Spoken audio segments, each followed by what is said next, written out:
ugly. I feel like that. I think that was pretty much the first statement of this video. You're getting bumpy and ugly. Perfect. Okay.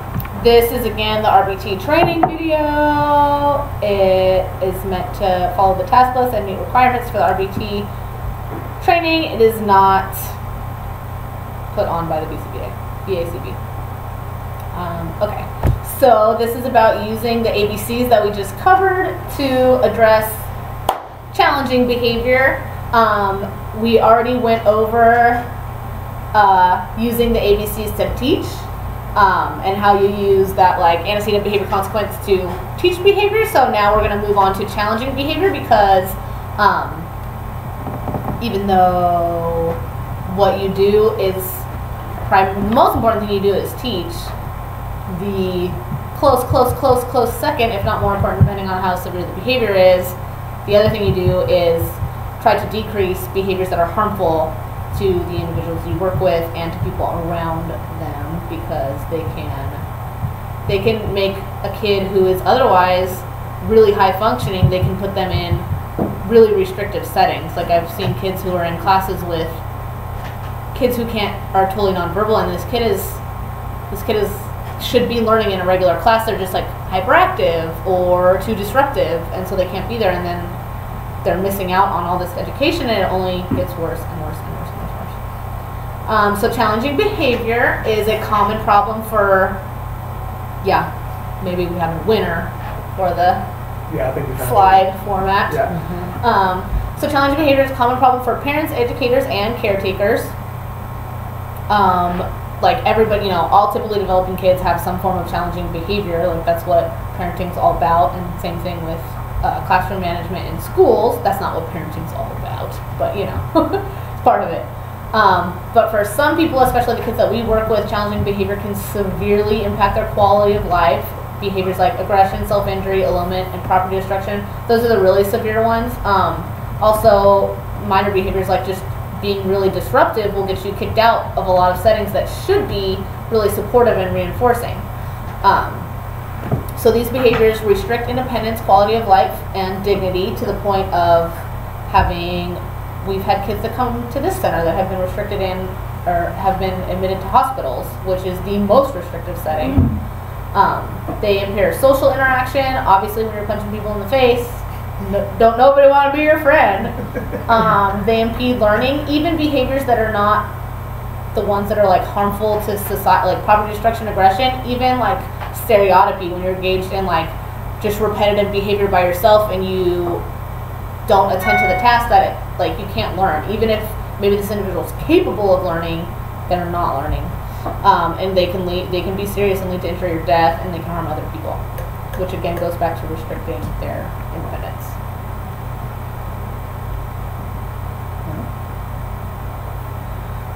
So traditional responses to this type of challenging behavior, usually what you see with parents and what you see with daycare staff, with teachers. First one is to explain, talk, explain, argue, convince, explain some more.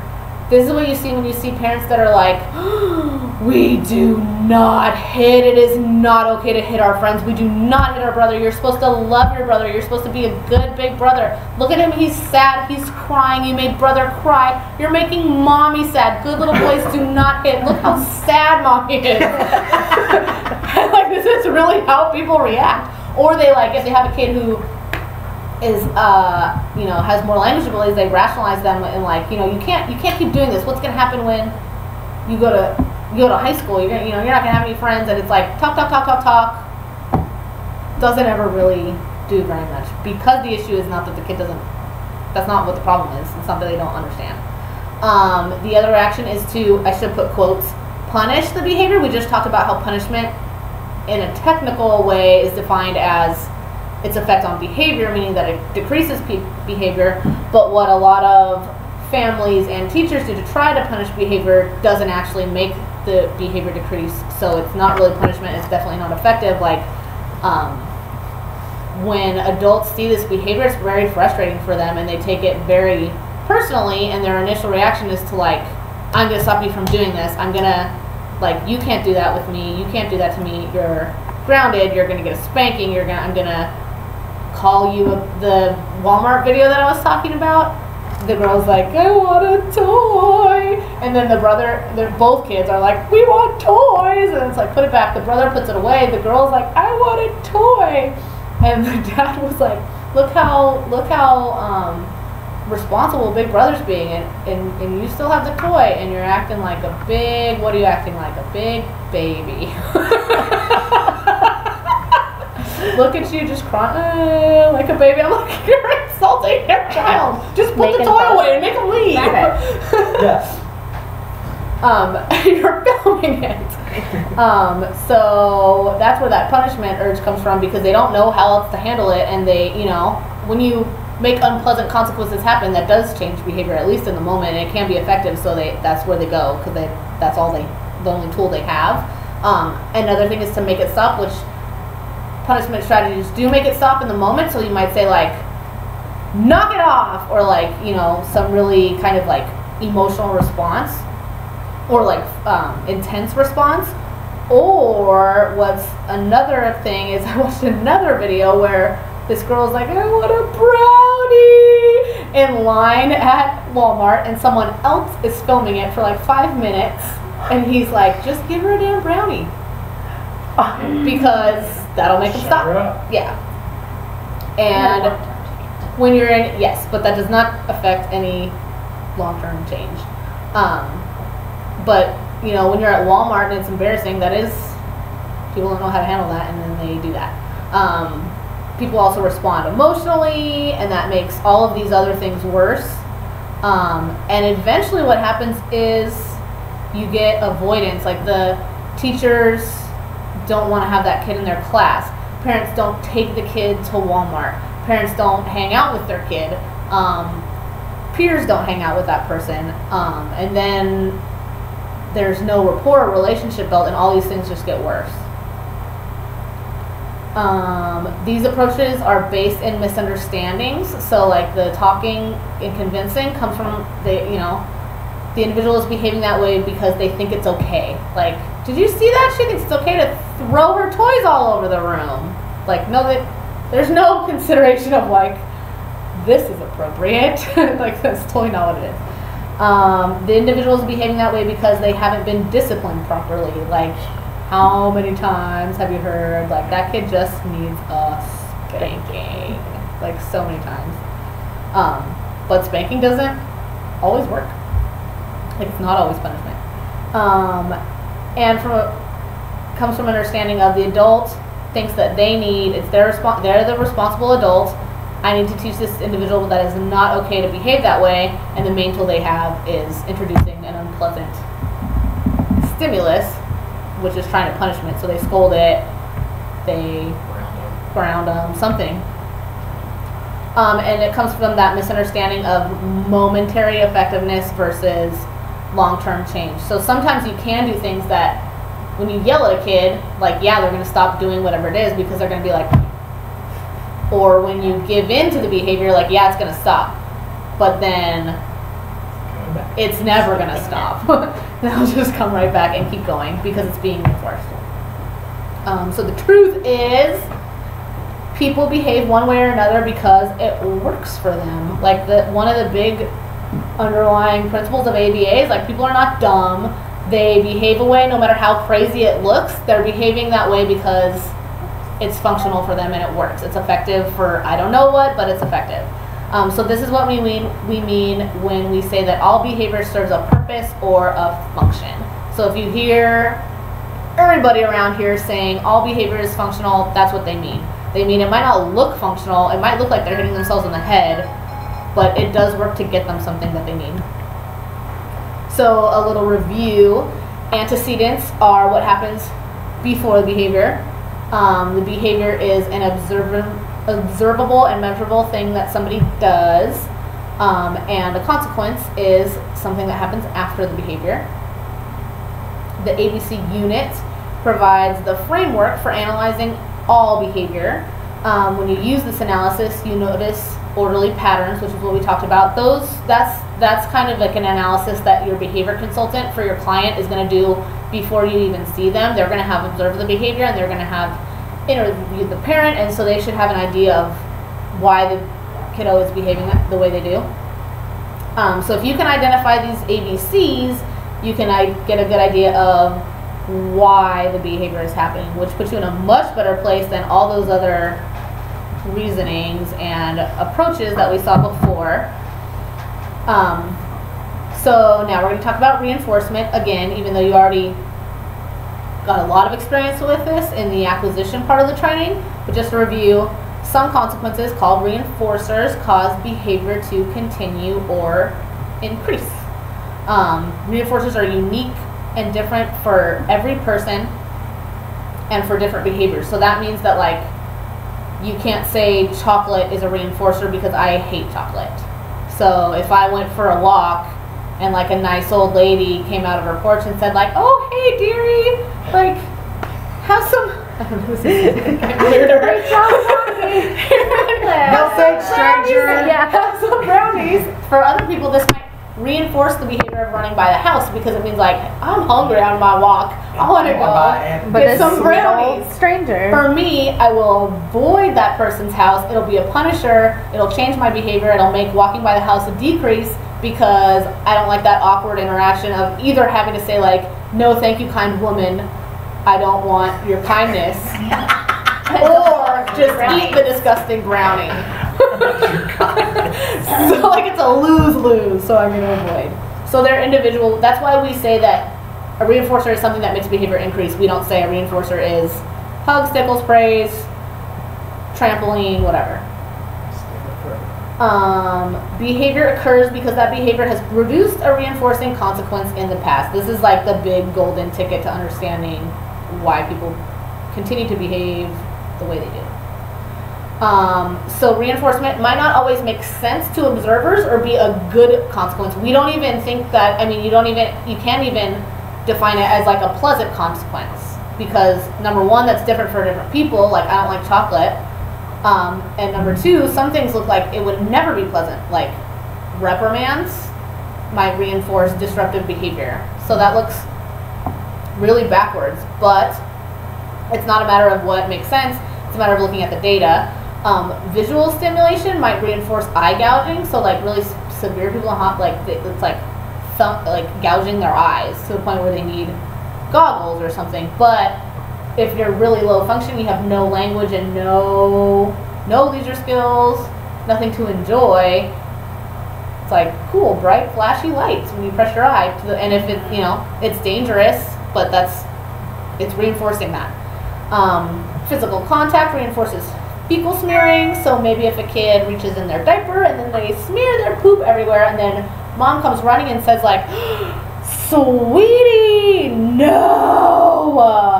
Grabs their hands, holds their hands really tight, washes their hands. I mean, like their wrists. I hope they're gloves ring around the room. Yeah, no. But then mom maybe gives them a bath, and they love baths. So even though on the surface it looks like fecal smearing could never be reinforced, that's terrible. Or maybe not. Getting expelled from school reinforces making threats. So, for 98% of the population, getting expelled from school would be horrible, a terrible thing, and a punishment. I guess one thing not too for everybody. Regardless, like any kind of attention can be considered good Yes. attention to someone, regardless. And that's what the reprimand's like. It's a form whether of it's good or attention. bad. That's why I believe attention is attention. Especially if maybe you don't have language and you're diagnosed with autism and you have difficulty recognizing like facial expressions and emotions of other people, attention really is attention. But research shows that things like this can reinforce behavior because what you do is you look at the data and you see if that consequence is happening, the behavior is happening, and if you take that consequence away and the behavior stops, then like, ding, there's your reinforcer, even if it doesn't make sense to you. That's not what it's about. So it's not about what should be reinforcing or what you would think would be reinforcing or what is pleasant. A lot of times it is. Like, generally, reinforcers are like things that people consider pleasurable. and there are things that you can kind of see the person look happy to get. But for some of these, this kid getting expelled from school for making threats, they might not be able to verbalize that that's what happened. They might act upset about it, but that's what's reinforcing their behavior. Or this kid who gets reprimanded for disruptive behavior, they might talk back to the teacher when they get the reprimands, like, no, you stupid lady. But that's what's reinforcing the behavior. Like, they don't have to be laughing when they're getting the reprimands to make it reinforcement. So it's about what actually makes the behavior happen. So again, talking about behavior being functional for people. When we say that behavior is functional, we mean that it produces a reinforcing consequence that makes it continue to happen. You can think about it as it gets the person something, or that it meets a need is a useful way for a lot of people to think about it. Like especially behavior that, like stereotypy, that might just entertain the person or feel good. It meets like a sensory need. So function of behavior, reinforcing consequences fall into 4 basic categories, and we call these the functions of behavior, and they are attention, which we touched on it earlier, is any form of attention. Anything that makes the individual know that you're aware of them and acknowledging their behavior. Any change in your behavior that shows that. Access to tangibles or activities, which tangibles, it's kind of a funny word that we use, but it basically just means like edibles, toys, something, or activities like access to go play, access to engage in like a repetitive behavior. Escape, which means getting out of something that is aversive. And then automatic or sensory. We haven't talked very much about this one, but that just basically means that the behavior itself is enjoyable to the person and reinforcing the behavior. Nobody needs to say, like if I scratch my arm, it turns off an itch. Nobody needs to be like, nice scratching, I saw what you did there. It was really, I like your use of nails, like the way you moved your fingers on your skin. No, it reinforces itself. Nobody could ever notice or say anything, and the behavior would still happen because the results of the behavior. Same thing, like jumping on a trampoline. Flapping. And yeah. So we'll go into those functions in much more detail later, but that's what they are. They're really just categories. It might seem like an oversimplification to say like all behavior happens for one of these 4 things, but really they're very broad categories. There's a million different kinds of attention, and the function might be a specific type. Like for one kid, praise is a reinforcer and reprimands are not. Or for another kid, it might be any type of attention, doesn't matter. Obviously, there's a million kind of tangibles. There's escape from a variety of different things, escape from a person, escape from a situation, escape from work. So again, no matter how awful or strange a behavior, consequence, contingency looks, like make threats, get expelled, that's a reinforcer. No matter how crazy it looks or unpleasant the cycle of behavior seems, the behavior serves some function for the person, otherwise it wouldn't happen. So for example, there's a book called Helping the Non-Compliant Child, and they talk about like the vicious cycle of parenting, where you have a kid who is non-compliant and or disruptive and engages in some sort of disruptive behavior at any level of severity. When they do it, the parent says like, stop it, knock it off, comes over to them, stops them from doing it, redirects them to something else, gives them lots of attention. So for the kid, the behavior is reinforced by attention. For the parent, their behavior of going to the kid saying stop it is reinforced by what? Them stopping, like escape from their kid's behavior. Mm-hmm. So in the moment, that's what reinforces both of those, but overall, it's this cycle that neither one of them is happy with. Yeah. Like everybody's crying, but continues to happen. It's being reinforced.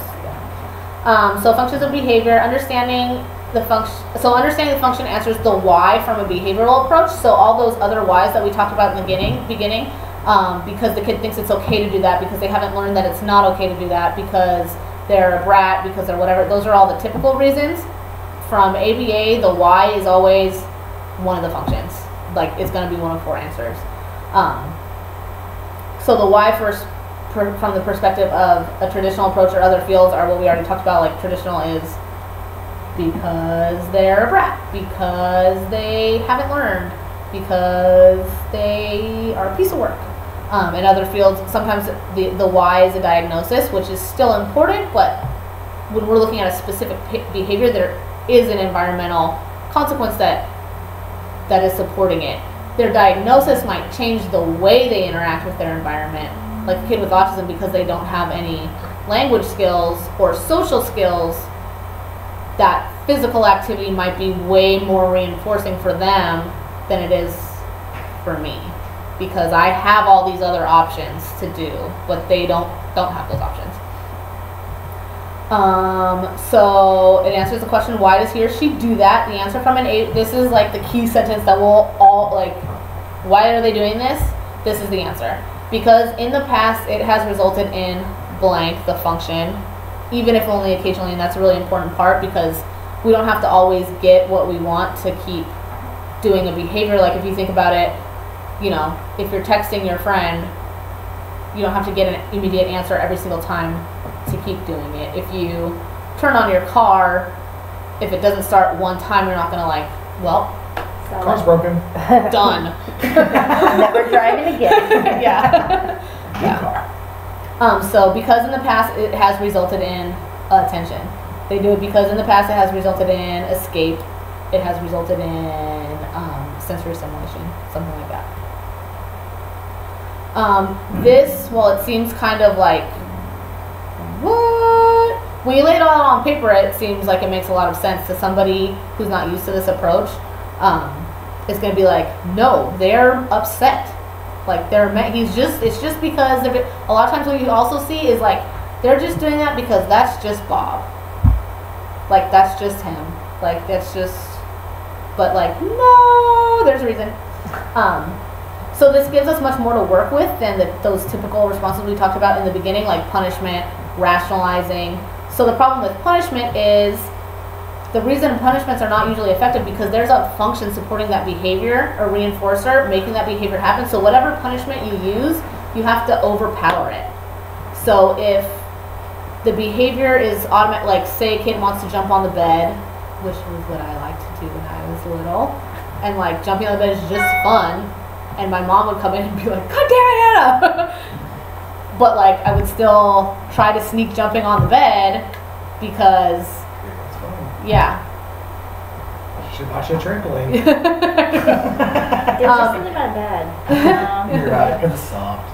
The other issue with punishment is when it's not effective, like you have nowhere to go but worse. So the temptation is that me? Yeah. Yeah. So it's like, I scold you and it doesn't work. I scold you more and meaner and louder. I spank you and it doesn't work. I'm gonna spank you harder. I grounded you for a week, it didn't work. I'm gonna, like, if it doesn't work and you're using punishment and you don't have any other tools, like, what else are you gonna do? And then you end up in a worse situation because now there's like all these emotions and battle involved. And the problem with the explanations, which you see a lot from parents, especially in the form of like, that is not okay, like, okay, is it doesn't address the reason the behavior is happening. If you say like, let's play Legos, and a kid throws the Legos, the function of that is escape from having to play Legos. So your issue is not like, this kid thinks it's okay to throw things. It's totally not what it is. Yeah. And then the problem with using diagnosis or labels like that is like, well, he does that because he has autism. Like, okay. And then you're just there. Yeah. So this gives us a better understanding of the problem. And it puts it into this nice, very simple formulation of what the real issue is. We have 2 problems. Number 1, that difficult behavior is not how you get what you want. Like, they're doing it the wrong way. All those 4 functions are normal needs. Like, it's normal to want and get attention. No one is expected to do without attention. It's normal to want escape. No one is expected to like be in aversive situations all the time, or work all the time, or be in unpleasant situations all the time. Like, as adults, we appropriately get escape. Like, if you have a lot of work to do, you take little breaks. When I was a smoker, somebody was driving me crazy. I'm like, I'm gonna go outside and smoke. Yeah, you get that. Get you away from task. And you know how to do All it the in time. a functional way. Yeah. That's, you know, didn't get fired, didn't get in a fight because somebody's bothering you. Right. Like, you can meet those needs and you can address those functions appropriately. Automatic reinforcement, everybody does that It's intrinsically reinforced by something. by something, right? Like when you go surfing or snowboarding or, you know, running, coffee, cigarettes, drinking, drugs. Okay, maybe that's not super appropriate, but But it's true, there's something in it. yeah, but that's like nobody needs to tell you like, good job taking cocaine. Like you'll do that. In fact, people do those things secretly because they are. So All much you need to do is the behavior. You don't need anybody's approval or anything like that. So one issue is that that's not how you get that. So we're not saying like don't know you can't have that. We're saying like no, you can't do that by hitting because that's not going to help you in life. And then a secondary issue that might be an issue is maybe you can't have as much of that as you want, or maybe you know, like we have kids who, if they had their choice, they would never work all day. And like, well, you can't never work all day. you can't just veg out all day. You can't just eat all day. You can't escape all the time. You can't Eat a whole pizza. flap all day. You can't eat a whole pizza. Because we have some kids that wouldn't do it. Right. And this may or may not be an issue for some people. Like I had the conference we went to, this guy told a story and he said he went in a house, he was consulting with a family, and the behavior was like, you know, screaming or something like that. And they're with the family and the dad is like, oh, I think it's going to happen, like what should I do? And they're like, do what you normally do. We want to see. And so the kid walks to the fridge and he said he lets out like the most high-pitched, like hellish, blood-curdling scream he's ever heard. And so the dad goes over to the fridge and opens it and starts like, milk? No. Juice? No. Chips? Oh my gosh. No. Eggs? Okay, we probably didn't offer eggs. But that was how he, and the dad was like, that's how he tells me he is hungry. So it's like, you can go eat, or you can ask to, you know, maybe, unless there's no like dietary excessive eating issue, like you can have that as much as you want. And then this puts us into a very simple solution of you teach a better way to access that function, which we're going to talk about later, and then you teach the adaptive skill of that you can take out into the community and take out into the world and be like tolerant, a little bit tolerant of work. You can learn how to work.